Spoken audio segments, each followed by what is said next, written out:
баъди қариб 2 моҳи танаффус инак идомаи чемпионати ҷумҳурии Тоҷикистон оид ба футбол миёни дастаҳои лигаи олии футболи мамлакат оғоз гардид. Дар даври панҷуми лигаи олии футболи мамлакат тими хатлони шаҳри Бохтар дар майдони худ дастаи Душанбе 83-ро қабул намуд. Рақобат байни ин ду даста ҷолибу диданӣ сурат гирифт. бояд зикр намуд ки майдондории ин ду даста ва рақобати дигар дастаҳои лигаи олӣ дар ин рӯз бе ҳузури мухлисон баргузор гардид.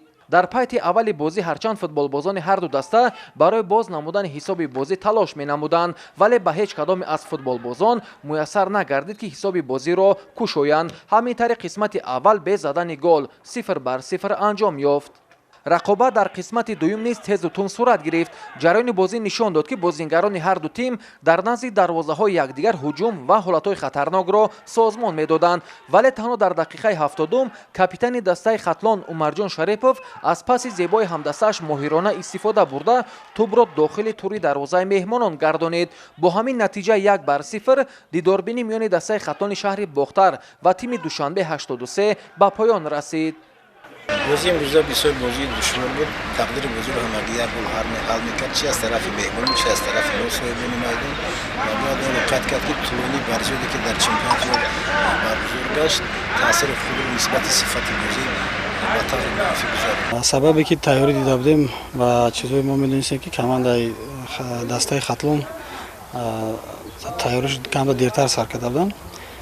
بعد با این نگاه نکرده ما باوری داشتیم که دسته برای غلبه تیار است. دسته خطلون از سببی که چندین سالات بازیگراشون هم دسته خودش در لیگ اولی برآمد میکنند، از سبب تجربه همیشون استفاده بردن. دسته کوکتوش در میدانش با لوکوموتیو پامیر میدانداری کرد و در دیدار دیگر باشد دوشنبه 83 در سفر با خطلون بختر رقابت نمود. در بازی دسته‌های فوتبال کوکتوش و لوکوموتیو حساب در قسمت اول دیدار کشوده شد. گل را نیمه‌حافظه‌گر دسته ناحیه رودکی محسن جان عبدالغفارов در دقیقه 35 رقابت به ثمر رسانید و همین طور حساب کشوده شد. در ادامه واخوری هر دو جانب هرچند تلاش کردند تا تغییر حساب کنند، اما برایشان میسر نشد. همین طور کوکتوش در دور پنجم بر لوکوموتیو پامیر با یک گل بی‌جواب ظفر یافت. دسته لوکوموتیو پامیر سومین باخت خود را در چمپیونات تاجیکستان به قید گرفت. Ну, в принципе, после такого перерыва первая игра, она очень сложная, тяжелая. Я думаю, самое главное, спасибо ребятам за игру, за победу и поздравить болельщиков Куктоша с победой. Также поблагодарить команду «Локомотив» за хорошую добротную игру и пожелать им удачи в дальнейшем.